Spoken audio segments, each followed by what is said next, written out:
For generations, the kingdom of Valeres had been protected by towering stone walls that no invading army had ever breached.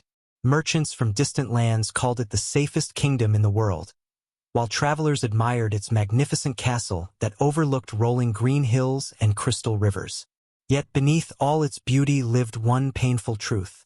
The people of Valeres feared dragons. It had been almost 80 years since the last dragon war ended, but the stories remained. Grandparents still warned children never to wander into the northern mountains. Soldiers were trained from childhood to recognize dragon tracks.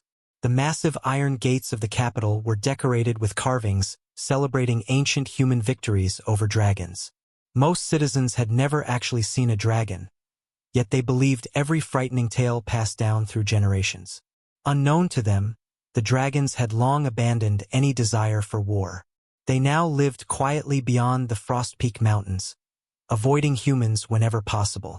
One chilly autumn morning, as guards prepared to open the castle gates for the day's merchants, something unusual caught the attention of a young sentry named Marcus. Curled tightly against the cold stone beside the entrance slept the tiniest dragon he had ever seen. The hatchling could not have been more than a few weeks old. His scales shimmered with soft emerald green, while tiny golden markings sparkled beneath the morning sunlight like scattered stars. His little wings were folded neatly against his back, and wrapped carefully between his front paws rested a single white flower that had somehow remained perfectly fresh despite the cold night. Marcus blinked several times, convinced he was still half asleep. "Captain!" he shouted toward the gatehouse. Within moments, a dozen guards surrounded the tiny dragon with drawn spears. The hatchling slowly opened sleepy sapphire eyes, looked around at the nervous soldiers, then smiled innocently. Instead of breathing fire or running away, he simply picked up the white flower and carefully placed it on the ground before the castle gate.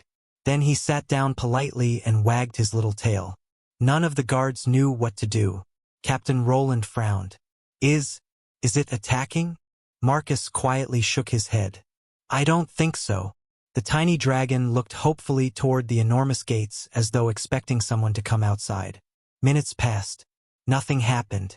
Finally, Captain Roland cautiously stepped closer.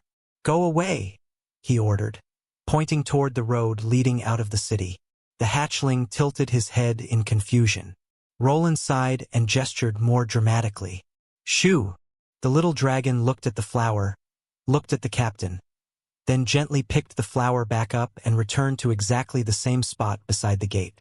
Several younger guards couldn't help smiling. "He's stubborn," one whispered. Roland rubbed his forehead. "Just don't let him inside." As the day continued, merchants arrived with wagons full of grain, fruit, cloth, and livestock.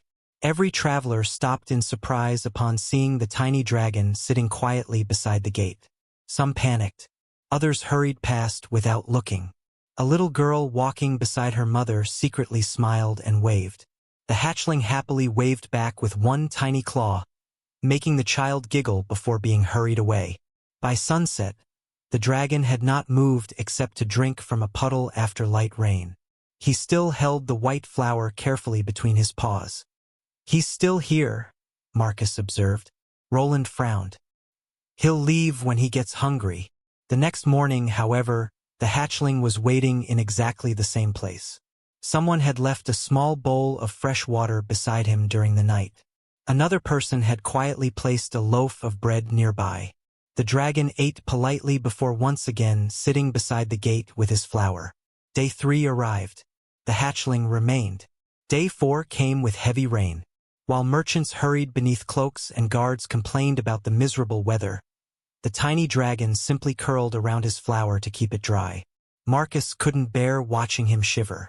Without asking permission, the young guard quietly carried an old blanket outside during the night and gently covered the sleeping hatchling. When morning came, the dragon looked at the blanket with obvious delight before happily chirping toward Marcus. "Don't mention it," Marcus muttered, pretending not to smile. Soon the strange visitor became the biggest topic of conversation throughout the capital. Some citizens believed he must be a spy sent by dragons. Others insisted he was cursed. Children simply called him Little Leaf because of his emerald scales. Every morning he appeared exactly where he had been the day before, always carrying the same white flower. Even King Aldrich heard about the mysterious hatchling. During a royal council meeting, one advisor urged immediate action. "Your Majesty, dragons cannot be trusted." Another nodded. "Send soldiers to drive it away." The elderly royal gardener, Master Edwin, quietly cleared his throat. "Has the creature harmed anyone?" The council chamber fell silent. "No," admitted the commander. Edwin smiled gently. "Then perhaps we should first ask why it came." Several nobles rolled their eyes. "It's a dragon," one scoffed. "Not a diplomat." King Aldrich remained thoughtful. "Continue observing it," he finally ordered. "No violence unless necessary." Days turned into a full week. The tiny dragon never once attempted to enter the city. He never threatened anyone. Every sunrise he carefully placed his white flower before the castle gate, waited patiently until sunset, then curled beside the wall to sleep. The flower somehow never wilted. Even Master Edwin found that impossible. "No ordinary blossom lasts this long," he murmured after examining it from a distance. On the 8th evening, Marcus finally gathered enough courage to sit beside the little dragon. "Who are you waiting for?" he asked quietly. The hatchling looked up at the stars, then gently touched the flower before placing one tiny paw over his own heart. Marcus frowned. "Someone important?" The dragon nodded enthusiastically. "Family?" Again he nodded. Marcus looked toward the towering castle beyond the gates. "Your family is inside?" The hatchling smiled brightly for the first time and chirped happily. Marcus stared at him in complete confusion. There were no dragons living in the castle. At least, none that anyone knew about. That very night, far beyond the northern mountains, an elderly silver dragon entered a hidden chamber carved deep inside an ancient cliff. Resting upon a stone table lay a faded royal tapestry stolen nearly 30 years earlier during the final days of the Dragon War. Woven into its center was the crest of King Aldrich's family. Beside the tapestry sat a weathered wooden cradle, and wrapped inside the cradle was an old human baby blanket embroidered with the royal crest of Valeries. The silver dragon closed his eyes sadly. "He has found the castle," he whispered. Another elder dragon looked toward the distant south. "Do you think they are finally ready to learn the truth?" The silver dragon answered quietly, "Tomorrow, everything changes." The 9th morning dawned beneath a sky of pale gold, but the atmosphere around Castle Valeries was unusually tense. News of the tiny dragon waiting faithfully outside the gates had spread far beyond the capital. Travelers arrived not only to trade but simply to catch a glimpse of the mysterious hatchling. Some expected a dangerous beast. Others found only a tiny emerald dragon sitting patiently beside the gate, carefully holding the same white flower that still looked as fresh as the day he first arrived. Children smiled whenever they passed him, and Little Leaf, as the people had begun calling him, always greeted them with cheerful chirps and an enthusiastic wave of his tiny claw. Even many soldiers who had once feared him had begun secretly leaving him fresh fruit, warm milk, and blankets during the cold nights. Captain Roland noticed the change with amusement. "You've all grown attached," he muttered as Marcus quietly replaced the hatchling's water bowl. Marcus shrugged with a smile. "It's difficult not to." Roland looked toward the dragon. "He's waited longer than most royal visitors." Little Leaf looked hopefully toward the castle gates again, his bright sapphire eyes searching every person who entered or left. Every time the gates opened, his tiny tail wagged excitedly. Every time they closed without the person he sought, he quietly lowered his head, but never left his place. Inside the castle, King Aldrich found himself increasingly distracted. Reports of harvests, taxes, and border disputes all seemed insignificant compared to the strange feeling growing in his heart whenever someone mentioned the little dragon. He could not explain it. He had never met the creature, yet every description stirred a forgotten memory buried deep within his childhood. That afternoon, Master Edwin, the elderly royal gardener, approached the throne carrying something carefully wrapped in soft cloth. "Your Majesty," he said respectfully, I believe you should see this. Aldrich unfolded the cloth. Inside lay a single white flower identical to the one the dragon carried every day. The king frowned. Where did you find this? Edwin smiled gently. The dragon left it beside the gate this morning. I examined it after he picked another from somewhere I cannot explain. Aldrich looked closer. His expression slowly changed. Tiny silver threads shimmered within each delicate petal. This, he whispered. This flower no longer exists. Edwin nodded. Not in our kingdom. The old gardener lowered his voice. It is a moon lily. Aldrich stared at him. Those disappeared after the dragon war. Edwin sighed. So everyone believed.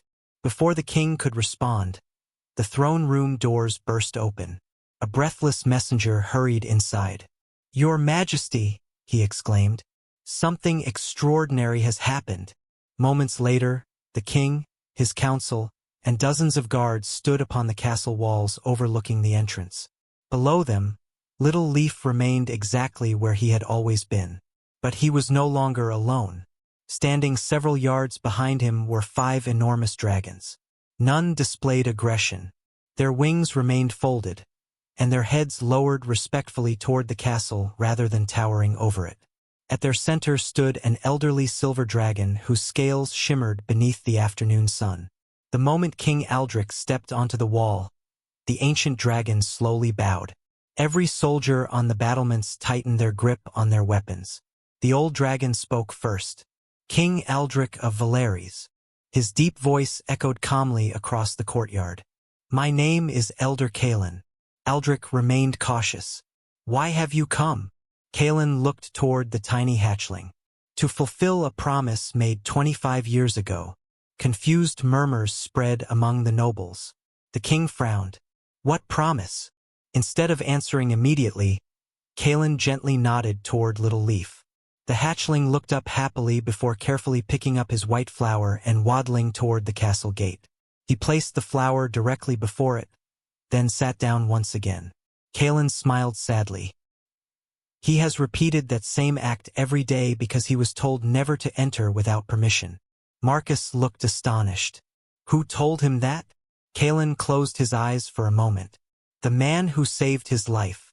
A strange silence settled over everyone present. King Aldrich narrowed his eyes. Explain. The elderly dragon took a slow breath. 25 years ago, during the final days of the Dragon War, a terrible fire swept across the whispering forest separating our kingdoms. Many believed it had been caused by dragons. He shook his head. It was not. Several older soldiers exchanged uneasy glances. Kalen continued. A group of mercenaries hoping to prolong the war set the forest ablaze. Human families fled in one direction. Dragon hatchlings fled in another. The fire cared for neither. The ancient dragon's voice grew softer. Among those trapped inside the flames was a newborn dragon prince. Little Leaf looked quietly toward Kalen as if hearing the story for the first time himself. At the very same moment, Kalen continued, a young human knight rode into the burning forest searching for survivors. King Aldrich felt an odd chill run through him. Who was the knight? Kalen met his eyes. Your father. Gasps echoed across the castle walls. Aldrich stood frozen. Kalen nodded gently. King Theodore never hated dragons. Several nobles looked stunned. Throughout history, Theodore had been remembered as one of humanity's greatest military leaders. Instead of killing the hatchling, Kalen said, he rescued him. Marcus whispered, Little Leaf. Kalen smiled. No. He looked toward the tiny emerald dragon. Little Leaf's father. Complete silence followed. Your father carried the injured hatchling out of the burning forest wrapped inside his own royal cloak. Before returning him to us, he made only one request. Aldrich's voice barely rose above a whisper. What request? Kalen reached inside a leather satchel hanging beside him and carefully removed an old object wrapped in faded cloth. Even from the castle wall, Aldrich recognized it instantly. It was his father's royal cloak, burned along one side but unmistakable. Kalen unfolded it gently. Hidden inside was a small embroidered crest identical to the royal emblem of Valeries. "King Theodore told us," Kaelin said quietly, "one day, when fear has begun to fade, let one of your children return this cloak to my family, not as a debt, but as the beginning of peace." Every person upon the walls stood speechless. Kaelin looked lovingly toward Little Leaf. This little one volunteered. Little Leaf happily nudged the folded cloak with one tiny paw before looking hopefully toward the castle once more. He had not come seeking treasure. He had not come demanding justice. He had simply spent 9 days waiting patiently to return a promise made a generation earlier. Tears quietly filled Marcus's eyes. Even Captain Roland looked away, unable to hide his emotion. King Aldrich slowly descended from the castle wall and walked toward the great gates himself. Every guard watched in silence as the massive iron doors creaked open for the first time since the tiny dragon had arrived. Little Leaf immediately stood, his tail wagging excitedly. He carefully picked up the white flower, tucked it beneath one tiny arm, then lifted the folded royal cloak with surprising care. As King Aldrich approached, the little dragon smiled warmly and offered both gifts with all the innocence in his heart. At that exact moment, the elderly king noticed something sewn into the inside of the ancient cloak in his father's own handwriting. His hands began trembling before he had even unfolded it. He already knew the handwriting, but he had no idea that the words written there were about to reveal the greatest secret ever hidden in the history of Valeries. King Aldrich's hands trembled as he slowly unfolded the old royal cloak. Time itself seemed to stand still. Around him, soldiers lowered their weapons, merchants stopped their conversations, and every citizen gathered outside the castle watched in complete silence. The tiny emerald dragon sat patiently at the king's feet, his sapphire eyes filled with quiet hope. Elder Kaelin and the other dragons remained respectfully outside the gates, making no attempt to enter. They had come not as conquerors but as guests, honoring a promise that had survived 25 years. Carefully turning back the worn inner lining of the cloak, Aldrich discovered a small leather pocket he had never seen before. Hidden inside was a folded parchment protected from age by wax and cloth. The royal seal of his father, King Theodore, was still unbroken. The elderly king's breath caught in his throat as he gently broke the seal. His father had died 20 years earlier. This was the first letter he had ever received from him since childhood. Slowly, Aldrich began to read aloud. "To my son, if this letter ever reaches your hands, then the future I prayed for has finally arrived. The little dragon carrying this cloak is not your enemy. Neither are the dragons who accompany him. If they stand before our gates, welcome them as honored friends, for they carry a promise your father was never able to fulfill himself." The courtyard became so quiet that even the fluttering banners above the castle walls could be heard. Aldrich continued reading, his voice growing heavier with emotion. "History will remember me as a king who fought dragons. Let history believe what it must. The truth is far more complicated. War does not always begin because good people desire it. Sometimes fear, lies, and pride become stronger than wisdom." Several elderly nobles exchanged uneasy glances. None of them had ever heard their late king speak this way. The letter continued. "During the final days of the Dragon War, I discovered something that changed my heart forever. While rescuing survivors from the burning Whispering Forest, I found a wounded dragon hatchling crying beside the body of his mother. She had shielded him from the flames until her final breath. As I approached, expecting fear or hatred, the hatchling reached toward me instead. In that moment, I realized something every soldier should have known from the beginning. Hatred is taught. Innocence is not." Tears quietly filled the eyes of many watching citizens. Even Captain Roland lowered his head. King Aldrich paused for a moment before continuing. "I returned the hatchling to his people under a flag of peace. Their elders welcomed me not with vengeance, but with gratitude. Together we made a promise. When enough years had passed for old hatred to fade, one dragon child would one day return this cloak to remind our kingdoms that compassion once existed between us." Aldrich's voice became unsteady as he reached the final paragraph. "My son, if you are reading these words, Do not repeat my greatest mistake. I won battles, but I failed to end the fear that caused them. You have the opportunity to accomplish what I never could. Open the gates. Listen before judging. Choose courage over suspicion, kindness over revenge, and hope over history. If even one tiny dragon waits patiently for days instead of demanding entry by force, then perhaps the future has already become brighter than the past. The king slowly lowered the letter. No one spoke. Little Leaf quietly stepped forward carrying the white flower. Standing on his tiny hind legs, he gently offered it to Aldrich. The elderly king accepted it with trembling hands. Looking into the little dragon's innocent eyes, he suddenly remembered a forgotten childhood memory. He had been only 7 years old when his father returned from the northern frontier carrying a burned cloak. That night, Theodore had hugged him unusually tightly and whispered only one sentence before putting him to bed. Never judge an entire people by the worst day in history. As a child, Aldrich had never understood those words. Now, 25 years later, they finally made sense. Tears rolled freely down his face. He knelt before the tiny dragon and softly asked, "What is your name, little one?" The hatchling happily chirped before Elder Kalen answered with a warm smile. "His name is Rowan." Rowan chirped again and gently placed one tiny paw on Aldrich's hand. At that exact moment, the castle bells unexpectedly began ringing. Not as an alarm, but because Master Edwin, the elderly gardener, had quietly climbed the bell tower himself. "Open the gates!" the old man shouted joyfully. "Let history change today." Citizens looked toward one another uncertainly. Then Marcus stepped forward first, placing his sword on the ground. Captain Roland followed. One by one, every guard lowered their weapons. Finally, Aldrich stood, turned toward the massive gates behind him, and gave the order no king of Valaris had spoken in nearly a century. "Open them." The enormous iron gates slowly swung inward.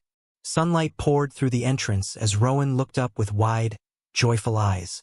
Instead of rushing inside, however, the tiny dragon turned back toward Elder Kalen as if asking permission. The elderly dragon smiled proudly.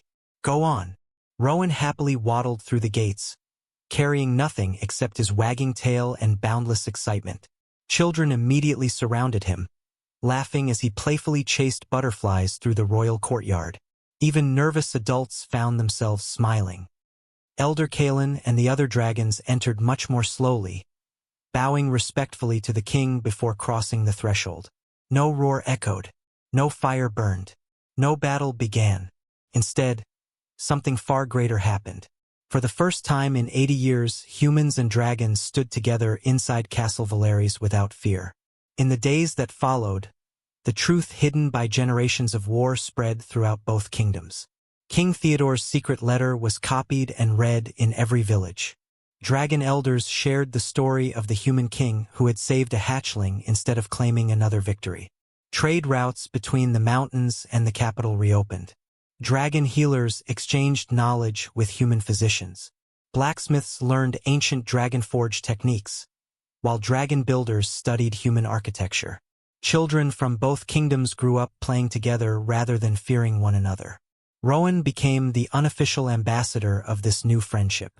Every morning he still carried a fresh white moon lily, but now he placed it in the castle gardens beside a newly carved stone monument.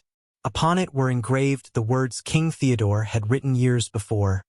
"Hatred is taught, so is kindness. Choose carefully what you leave for the next generation." Travelers who visited Valaris often asked the same question. How did peace between humans and dragons truly begin? The people always smiled and pointed toward the little emerald dragon happily running through the gardens with laughing children at his side. "It began," they would answer, "because one tiny dragon loved a promise enough to wait patiently at a castle gate for 9 days, until the world was finally ready to open its heart."